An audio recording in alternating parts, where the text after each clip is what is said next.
수강생 여러분, 안녕하세요. 한국의 장기통계 1 강의를 맡은 박이택입니다. 이 강의는 2018년에 출판된 한국의 장기통계 1과 한국의 장기통계 2에 대한 강의입니다. 두 권으로 발간된 한국의 장기통계는 22명의 전공자가 공동 작업한 성과입니다. 저는 이 책의 공동 편집인이자 두 개의 장의 집필자로 참여했습니다. 이번 강의의 주제는 한국의 장기통계 1의 5번째로 수록된 교육입니다.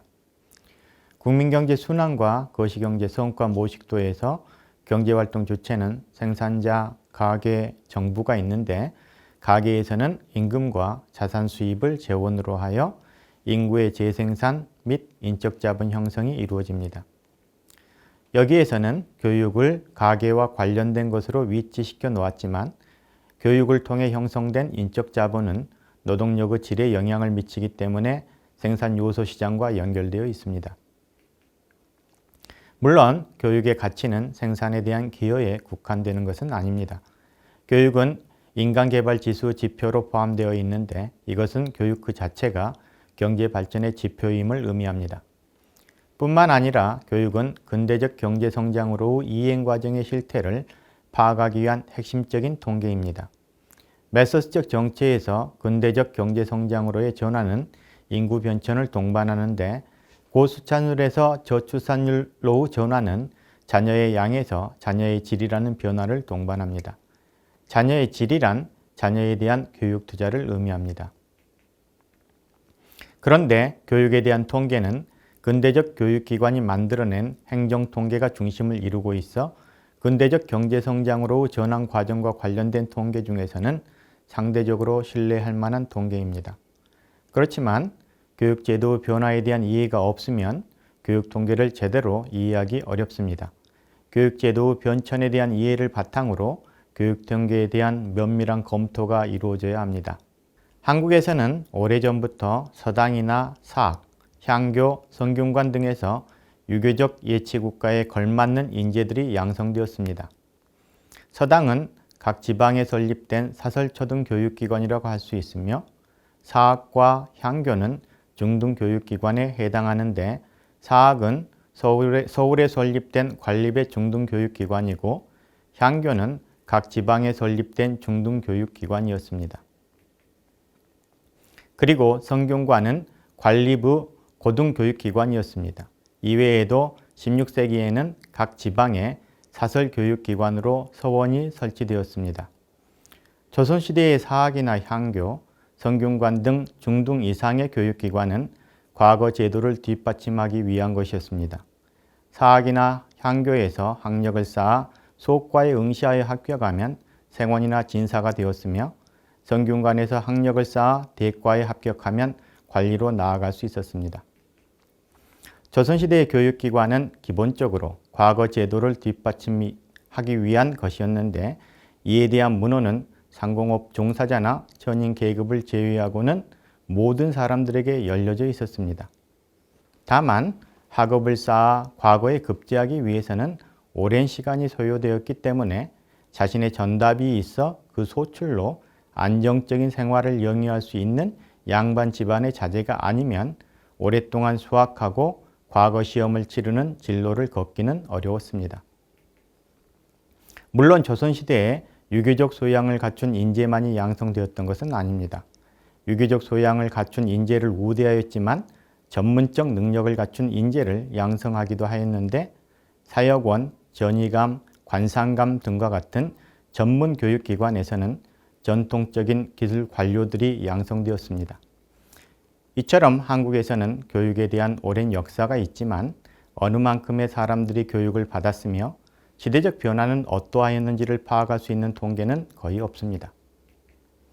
조선시대의 교육이 근대 교육 수용에 어떤 영향을 미쳤는가는 중요한 이슈이지만 정근대 시대 교육에 대해서는 볼만한 시계열 통계가 남아있지 않아 여기에서는 근대 교육의 한정에서 살펴보도록 하겠습니다. 우선 한국의 서양식 학교 교육제도의 도입 역사를 간략히 살펴보도록 하겠습니다. 한국의 서양식 학교 교육이 도입된 것은 개항 이후인 1880년대부터였습니다. 1883년에는 비기독교계 사립학교로 원산학사가 설립되었고 1885년에는 기독교계 사립학교로 배제학당이 설립되었습니다. 원산학사는 덕원 부사가 어윤중의 지원을 받아 설립하였는데 당시 원산은 개항장으로서 시무를 위해 근대 지식에 대한 소양이 필요하였는데 원산학사는 그 필요에 부응하였기 때문에 당시 덕원 은민들이 상당히 호응하였다고 알려져 있습니다. 조선 정부도 개항과 관련된 새로운 행정 업무를 담당할 인재를 양성하기 위해 새로운 기관을 설립하였는데 1883년에 설립된 외국어 교육기관인 동문학이 그 효시인데 동문학은 1886년에 폐지되고 유경공원이 설립되었습니다. 개항 이후 근대 지식에 대한 소양을 갖춘 인재에 대한 수요가 늘어나자 그와 같은 필요에 부응하여 근대적인 교육기관들이 설립되기 시작하였지만 근대 교육기관들이 대대적으로 설립되어 전통적인 교육제도를 대체하기 시작한 것은 과거 제도가 폐지된 갑오개혁 이후부터였습니다. 갑오개혁에서는 정부 조직을 근대적인 행정을 담당할 수 있도록 재편하였으며 그와 같은 업무를 수행할 수 있는 인재를 선발하였으며 그 일환으로 그와 같은 인재를 양성하는 교육기관을 갖춰가기 시작했습니다. 정부는 갑오개혁 이후 소학교, 중학교, 외국어학교, 사범학교 등을 설립했는데 1894년 관립사범학교와 부속소학교가 처음으로 설립되었고 이후 공립 및 사립소학교들이 설립되었고 1899년에는 중학교가 설립되었습니다. 한국은 1905년에 일본의 보호국이 되면서 실질적으로 일본의 지배를 받게 되었는데 이때 교육제도도 개편되었습니다. 1906년에 학제 개혁을 통해 소학교는 보통학교, 중학교는 고등학교로 바뀌었습니다. 식민지 시기에도 교육제도는 계속 변화되었는데 이것은 당시 한국 교육제도의 기본 편제인 조선교육령의 변천을 통해 파악할 수 있습니다. 1911년에는 제1차 조선교육령이 제정되었고 1920년에는 제2차 조선교육령으로 개정되었고 1938년에는 제3차 조선교육령으로 개정되었으며 1943년에는 제4차 조선교육령으로 개정되었습니다. 이 과정에서 각급 학교의 명칭도 변화되었습니다. 보통학교는 소학교 및 국민학교로, 고등학교는 고등보통학교 및 중학교로 이름이 바뀌었습니다. 여성을 대상으로 하는 중등교육기관인 여자고등보통학교가 생겼고 나중에 고등여학교로 이름이 바뀌었습니다. 일본은 제국대학 체계를 구축하였습니다. 대학 졸업자라고 해도 제국대학 졸업자와 일반 사립대학 졸업자는 대우가 달랐습니다. 도쿄 제국대학이나 교토 제국대학 등 여러 개의 제국대학이 일본 본토에 있었지만 조선에서는 1923년까지 제국대학이 없었습니다. 조선에 제국대학이 설립된 것은 1924년입니다. 1924년 경성제국대학이 설립되며 대학 형태의 근대 교등교육도 본격적으로 시작되었습니다. 1945년 해방 이후 미군정기 동안 중학교가 초급 중학교와 고급 중학교로 나누어지는 등 학제 개편이 이루어졌습니다. 정부가 수립된 뒤 초급 중학교는 중학교, 고급 중학교는 고등학교로 이름이 바뀌었고 1996년에는 국민학교가 초등학교로 명칭을 변경하였습니다. 이외에도 현재까지 초등학교, 중학교, 고등학교, 대학교의 틀을 유지하며 다양한 학제 개편이 이루어졌습니다.